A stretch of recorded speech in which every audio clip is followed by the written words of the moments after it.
at the end of the day, I think what makes these really valuable innovations and why customers have used them and why they have been valuable to the brand is really around relevancy, right? And one of the questions that I ask you to ask yourself and ask your teams, are your messages relevant? Really, are you speaking to the customer about things that they actually care about and the things that are important to them?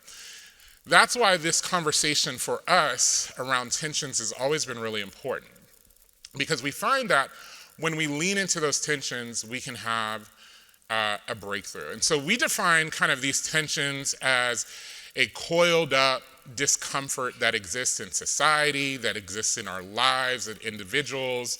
And these are those tensions that we try to address as a brand when we think about both the innovations that we're building, but also the advertising and the core messages that we're promoting.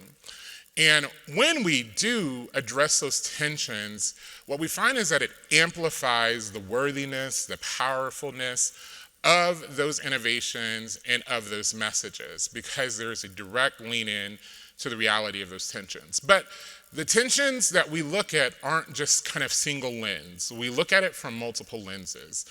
And so as we approach this conversation of tensions, we're looking at it from really three different views. First is what is happening in the life of our customers. What are those tensions that every customer has daily? They could be very different tensions, right? And then we also look at what's happening in culture, what's happening in society, what's happening from a social economic standpoint.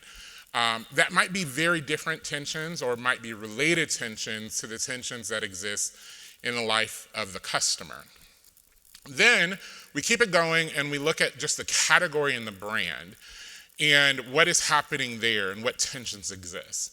Now, as you do these exercises, sometimes you find that there's not direct relationship.